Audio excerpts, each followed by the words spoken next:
샬롬 반갑습니다. 자, 방언을 어떻게 시작할까? 이 영상은 방언을 아직 시작하지 못하신 분들에게 도움이 될 것 같습니다. 방언을 시작하려면 먼저는 예수 믿고 하나님의 자녀가 돼야 하지요. 그 다음에는 성령 세례를 받아야 하고 성령 세례를 받았다면 즉시 방언을 시작할 수 있습니다. 예수 믿고 하나님의 자녀가 된 다음 신앙생활 하면서 진짜 정말 능력 있는 그리스도인으로 살고 싶다 이러면서 성령님 나를 충만하게 채워주세요. 성령님으로 나를 충만하게 채워주세요. 이런 기도를 했다면 그분은 그때 성령 세례를 받은 것입니다. 저는 처음 예수를 믿을 때 예수님을 영접하는 기도를 했지만 성령님을 영접하는 기도를 따로 해야 한다고는 생각해 보지 않았었습니다. 그런데 이런 분들의 그 책을 참고해 보면 예수님을 영접하는 기도를 하고 난 다음 곧바로 성령을 받아들이는 기도를 하게 하고 그 자리에서 곧바로 방언을 할 수 있도록 도와주기도 하는 것 같더라고요. 혹은 예수 믿는다고 하면 그 자리에서 성령을 받게 하고 방언을 하게 한다고 합니다. 예수님을 소개해주고 너 예수 믿어라. 예수 영접하면 전혀 다른 생명으로 살 수 있다. 지금까지와는 전혀 다른 대단한 삶을 살 수 있어. 너를 그런 삶으로 예수님이 초대하신다 하면서 예수님을 영접시키고 이제 하나님의 자녀가 됐으니까 능력 있는 하나님의 자녀로 살고 싶으면 성령을 받아야 한다. 성령을 받겠느냐 물어보고 성령님을 받아들일 수 있도록 기도로 도와주겠다고 하면서 기도를 따라하게 해서 성령님을 받아들이게 하고 그 다음에 이제 성령님을 받았으니까 너 안에 성령님의 언어 방언이 들어있다. 믿음으로 아무 말이나 모국어가 아닌 말로 성령님이 생각나게 하시는 말로 혹은 내가 하는 말을 따라서 해봐라. 그렇게 해서 그 자리에서 방언을 하게 한다는 겁니다. 자, 이 일이 가능할까요? 초대교회 때 바로 이렇게 했습니다. 그렇다면 오늘날 우리에게도 당연히 가능한 일이지요. 오늘 말씀드릴 내용을 이렇게 함축적으로 다 말씀드렸는데 다시 자세히 들어가 보겠습니다. 첫째, 예수님을 영접해서 거듭났다면 그 이후에 성령 세례를 받아야 합니다. 성경을 살펴보면 거듭남과 성령 세례는 구별되는 별도의 경험이라는 것을 알 수 있습니다. 예수 믿고 거듭나는 것과 성령 받는 것, 성령 세례는 다른 경험이라는 것을 성경의 여러 곳에서 발견할 수 있습니다. 성령 세례는 구원 이후에 오는 또 다른 두 번째 경험이라는 거지요. 예수님의 제자들도 거듭난 이후에 성령 세례를 받았습니다. 예수님이 부활하시고 제자들이 숨어 있는 곳에 오셔서 말씀을 하시고 난 다음에 그들을 향해서 숨을 내쉬면서 성령을 받으라고 하셨을 때 제자들 안에 성령님이 들어가시면서 제자들이 그때 거듭났습니다. 그리고 오순절 날 성령 세례를 받았습니다. 이렇게 거듭난 사건과 성령 세례 받는 사건이 구별됩니다. 또 사마리아 사람들도 거듭난 이후에 성령 세례를 받았습니다. 사마리아 사람들이 빌립이 전한 예수를 믿고 다 세례를 받고 그때 거듭났습니다. 사마리아 사람들이 하나님의 말씀을 받고 구원받았다는 이야기를 듣고 예루살렘에 있는 사도들이 베드로와 요한을 보내서 확인하게 하고 난 다음에 안수해서 성령 세례를 받게 합니다. 거듭난 그들에게 안수해서 성령 세례를 받게 한 거지요. 이렇게 거듭남의 사건과 성령 세례 받는 사건은 구별되는 별도의 경험이라는 것을 알 수 있습니다. 자, 바울도 거듭난 다음에 성령 세례를 받았습니다. 다메섹 도상에서 부활하신 예수님을 만나서 주여라고 부르면서 그때 구원을 받았습니다. 그리고 난 다음 아나니아가 사울을 형제라고 부르면서 그를 안수했을 때 성령 충만, 성령 세례를 받았습니다. 또 사도행전 19장에도 보면 에베소에 있던 그 아볼로의 제자들도 거듭난 이후에 성령 세례를 받았습니다. 바울이 에베소 지방에서 어떤 제자들을 만나서 물어봅니다. 너희가 믿을 때 성령을 받았느냐? 그러니까 성령의 계심도 듣지 못했다고 이렇게 대답합니다. 그러면 너희가 무슨 세례를 받았느냐? 하니까 요한의 세례를 받았다고 합니다. 그래서 요한이 회개의 세례를 베풀 때 뭐라고 말했느냐?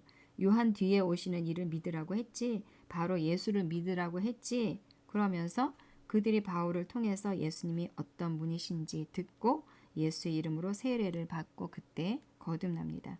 그리고 거듭난 그들에게 안수하니까 성령 세례를 받고 방언도 하고 예언도 했습니다. 이렇게 성경을 살펴보면 예수님의 제자들도 또 사마리아 사람들, 바울, 에베소에 있는 제자들, 이방인, 고넬료 가정 이렇게 이 사람들이 모두 거듭난 다음에는 반드시 성령을 받았다는 것을 알 수 있습니다. 왜 성령을 받았을까요? 성령을 받는 것은 능력을 받는 것이기 때문입니다. 예수 믿고 거듭나면 죄사함을 받고 또 영생을 선물로 받고 하나님의 자녀가 되는 권세를 받습니다. 하나님의 자녀라는 신분을 얻게 되는 거지요. 그리고 성령님이 내 안에 들어오셔서 함께 하십니다. 성령님께서 내 안에 들어오셔서 내가 하나님의 자녀라는 것을 증거해 주십니다. 이렇게 거듭남은 신분의 변화가 일어나는 것이고 나를 위해서 성령님이 들어오셔서 나를 위한 성령님. 그래서 거듭날 때 일어나는 일이 이렇습니다. 거기에 비해서 거듭난 이후에 성령 세례를 받는 것은 능력을 받는 것입니다. 그래서 거듭나면 내가 성령님을 소유하게 됩니다. 성령님이 내 삶에 함께 하십니다. 그러나 성령 세례를 받으면 성령님이 나를 소유하게 됩니다. 성령님께서 내 삶을 지배하시는 거지요. 거듭날 때 구원을 받게 되고 성령 세례로는 능력을 받습니다. 거듭날 때 성령님께서 내 안에 들어오시고 성령 세례를 받을 때 성령님께서 능력으로 위로부터 입혀집니다. 내주하시는 성령님은 영생하도록 솟아나는 샘물이 되셔서 영생을 받게 하고 하나님의 자녀임을 증언해 주십니다. 그런데 성령 세례를 받으면 속에서부터 생수의 강이 흘러나옵니다. 생수의 강들이 흘러나오리라. 이렇게 하나의 강이 아니라 강들입니다. 하나님의 능력이 속에서부터 흘러나와서 다른 사람들을 축복할 수 있게 되는 것이 성령 세례입니다. 다르게 좀 표현을 해본다면 만약에 경찰관이라고 한다면 거듭나는 것은 경찰관의 옷, 배지, 신분증을 받은 것과 같고 성령 세례를 받는 것은 총, 무기를 받은 것과 같습니다. 말씀을 통해서 생각을 새롭게 하는 것은 무기를 사용하는 방법을 배우는 것이라고 할 수 있고 또 말씀대로 행하는 것은 무기를 잘 사용해서 경찰관의 위력, 위세를 실제로 나타내는 것이라고 할 수 있습니다. 그래서 성령을 받지 않는 것은 총 없이 옷만 입고 있는 경찰관과 같습니다. 깡패를 만나면 두들겨 맞을 수도 있습니다. 성령 세례를 받는 것은 총을 받은 것과 같습니다. 총이 있어도 총 쏘는 법을 알고 훈련을 해야 하지만 어쨌든 어마어마한 무기, 능력을 받은 것입니다. 이 성령 세례와 거듭남이 이런 차이가 있습니다. 예수님의 제자들도 이렇게 보면 부활하신 예수님을 만나고 거듭났지만 두려워서 숨어 있었습니다. 예수님의 부활하신 것을 분명히 보았지만 두려워하면서 숨어서 지냈습니다. 베드로와 몇몇 제자들은 아예 물고기 잡으러 갑니다. 물고기가 잡힐 리가 없지요. 헛구물질만 밤새도록 합니다. 예수님의 십자가, 부활, 승천 다 보았지만 밖에 나가서 담대히 증거할 수가 없었습니다. 예수님 없이 예수님의 제자로서의 삶을 살아낼 수 있는 능력이 그들에게 없었습니다. 그들에게는 능력이 필요했습니다. 성령 세례가 필요했습니다. 그래서 약속하신 성령 세례를 기다리라고 예수님이 말씀하셨고 오순절날 성령 세례를 받고 난 다음 그들이 변했습니다. 더 이상 두려워 떠는 겁쟁이가 아니었습니다. 성령 세례를 받고 권능을 받은 다음 그들은 죽음조차 두려워하지 않고 담대히 예수님의 부활을 증거할 수 있었습니다. 만약 성령 세례를 받지 못했다면 그들은 예수님의 부활을 효과적으로 증거하지 못했을 거예요. 자, 이렇게 성령 세례를 받는 것은 능력의 근원이신 성령님을 받는 것입니다. 성령님을 거부하면 기적, 치유, 축사, 방언 이런 역사들을 나타낼 수가 없습니다. 그래서 능력 있는 삶을 살기를 원한다면 예수 믿고 난 다음 반드시 누구나 성령 세례를 받아야 합니다. 성령 세례를 위해서 성령님을 영접하는 것은 초자연적인 능력이 내 삶에 역사하도록 문을 열어놓는 것과 같습니다. 자, 그러면 성령 세례를 어떻게 받을 수 있을까요? 오랫동안 기도하고 기다려야 하나요? 샅샅이 회개해야 하나요?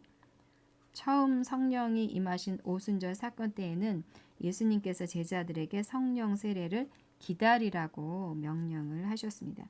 그때는 성령님이 세상에 오시기 전이었기 때문에 그들은 기다려야 했습니다. 오순절 날은 하나님께서 성령을 부으시기로 정하신 날이었습니다. 그래서 그때까지 마가의 다락방에서 제자들이 모여서 기다리고 바로 그때 오순절 날 성령 세례를 받게 됐지요.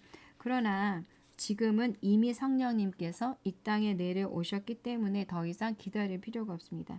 사도행전에도 보면 오순절 날 이후에 성령 세례를 받은 제자들은 며칠씩 기다린 것이 아니라 기도하자마자 그 자리에서 성령 세례를 받았습니다. 오래 기다렸다거나 혹은 죄를 샅샅이 회개했다거나 그런 이야기가 없습니다. 또 이제 막 말씀을 듣고 예수님을 영접한 사람들, 그 고넬료 가정에서 보면 그 예수님을 영접하고 그 자리에서 성령을 받고 그 자리에서 방언을 했습니다. 그래서 우리는 더 이상 성령 세례를 받기 위해서 오래도록 기다릴 필요가 이제 더 이상 없습니다. 성령 세례는 선물입니다. 율법의 행위가 아니라 오래오래 기도해서 받는 것이 아니라 선물로 믿음으로 받습니다. 어떻게 성령 세례를 받을까요? 구하면 됩니다. 구하는 자에게 성령을 주신다고 약속을 하셨지요.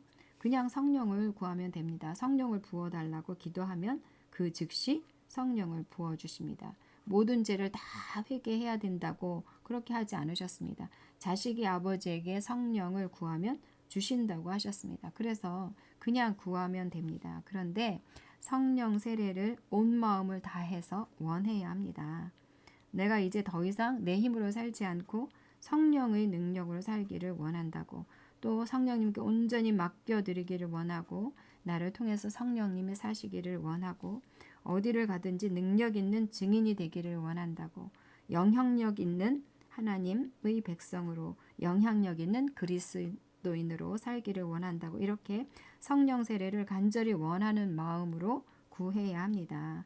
그런 다음에 이렇게 기도할 수 있습니다. 성령 세례를 받는 기도. 아버지, 저는 아버지께 저를 완전히 내어드립니다. 그리스도인으로서의 삶을 살기 위해서 하나님의 권능이 저에게 필요합니다. 저는 하나님을 갈망합니다. 하나님, 성령으로 세례를 주세요. 믿음으로 이제 저는 성령 세례를 받습니다.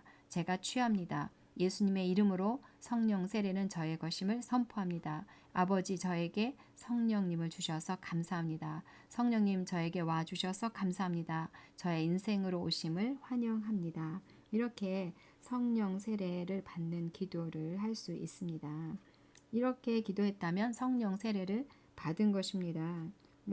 어떤 느낌이나 체험이 없어도 성령을 받은 것입니다. 믿음으로 받은 것입니다.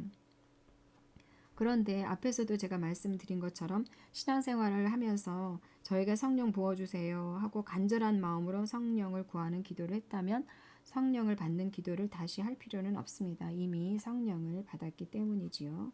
그래서 성령을 구하는 기도를 했다면 성령을 믿음으로 받은 것입니다.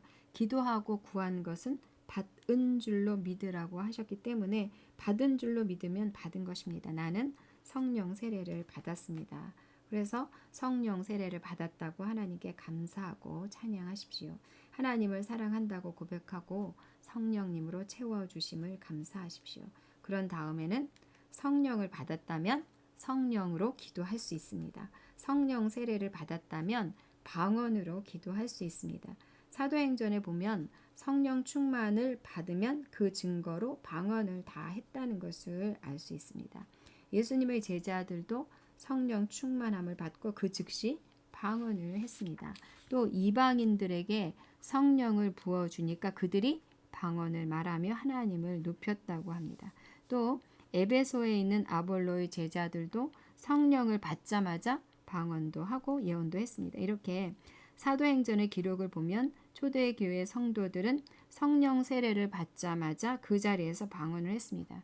그런 걸 보면 방언은 성령 세례와 함께 주어지는 선물이라는 것을 알 수 있습니다. 성령 세례를 받았다면 그때 방언도 함께 받은 것입니다.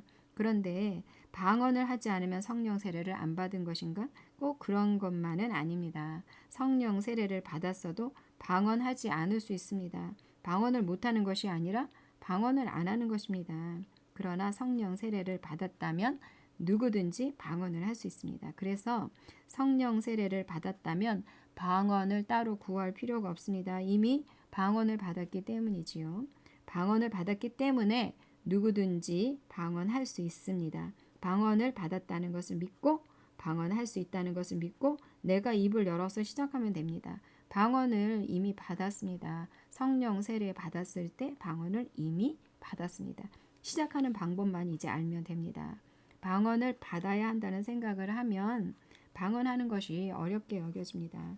내가 애쓰고 애써서 방언을 받아내야 한다고 생각하니까 엄청나게 기도하고 엄청나게 노력하고 그러면서 잘 안 되는 겁니다. 그런데 이미 방언을 받았다는 것을 알기만 하면 쉬워집니다. 내가 이미 받은 방언을 풀어내기만 하면 되니까요. 어떻게 풀어내는가? 이것은 다음 영상에서 연결해서 나누도록 하겠습니다. 여러분 사랑하고 축복합니다. 샬롬.